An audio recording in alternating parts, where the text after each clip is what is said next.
I had already been driving trucks for 9 years when this happened. By then, the job had carved itself into me. The long hours, the silence, the way you learn to measure your life in miles instead of days.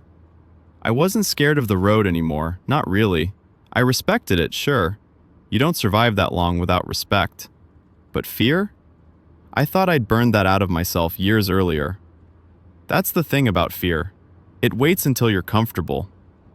I took the job because it paid well, and because the company trusted me with routes other drivers refused. That was my reputation. When dispatch called, I always answered. When they needed someone to run a late load through bad territory, my name always came up. That night was one of those calls. A last-minute run, medical equipment, high priority. Delivery had to be there by morning. The route cut through the western part of the state, along stretches of highway where you could drive an hour without seeing a single light. I remember hesitating. Something about the address didn't sit right.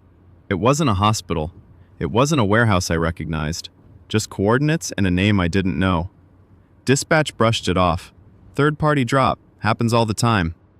I told myself I was overthinking. And people do ask me why I still drove nights after everything I'd seen. The truth is simple. Nights don't ask questions. During the day, there's traffic, noise, people watching you. At night, it's just you and the road. The darkness feels honest. Whatever's out there doesn't pretend. That night, the moon was thin, barely enough to cut the blackness. My headlights felt weak, like they were pushing against something thicker than air. The land around me flattened out, fields stretching forever, broken by dead barns and leaning fences. About 2 hours in, I noticed a truck ahead of me, with the same company colors. That caught my attention immediately. We rarely ran two rigs that close together on the same route, especially at night. I tried flashing my lights. Nothing. Tried the horn. Nothing. I followed at a distance. The strange thing was how steady it drove. No speed changes. No drift. Perfectly centered in the lane like it was riding on rails. No reflective decals on the back either, which made no sense for company equipment. I checked my log. Dispatch hadn't mentioned another driver. I turn on the radio as I report the truck ahead to the company. "Hey, blue rig up ahead of me. Any approval on this?" There was no reply. But under it, I heard something else. Not interference, just voices. Low. Layered. Like several people whispering at once. I let go of the mic. The truck ahead slowed. So did I. Then it turned off the highway, onto a dirt access road that shouldn't have been there. No sign, no marker, just darkness opening up. I didn't follow. I told myself I wouldn't, but my GPS recalculated.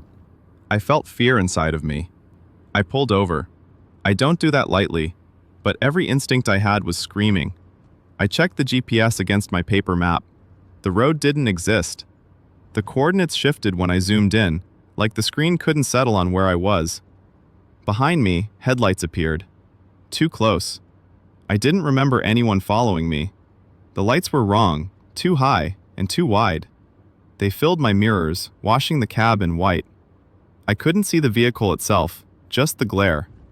Then the radio turned on by itself. Same whispering voices.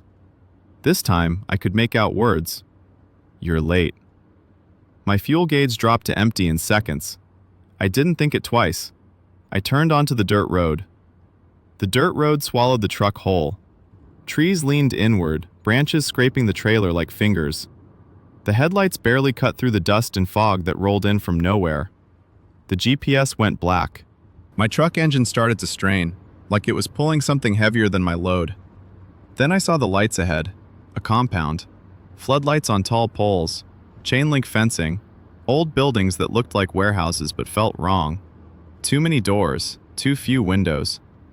The road ended at a wide dirt lot. The truck ahead was parked there, engine off. I stopped 20 yards back. I stayed in the cab, hands locked on the wheel. That's when the knock came. Not on the door, from beneath the truck. One slow knock, then another. I looked down. Shadows moved under the cab, stretching and shrinking like they were breathing. The passenger door handle rattled. Someone spoke from outside, right next to my ear. The voice wasn't human.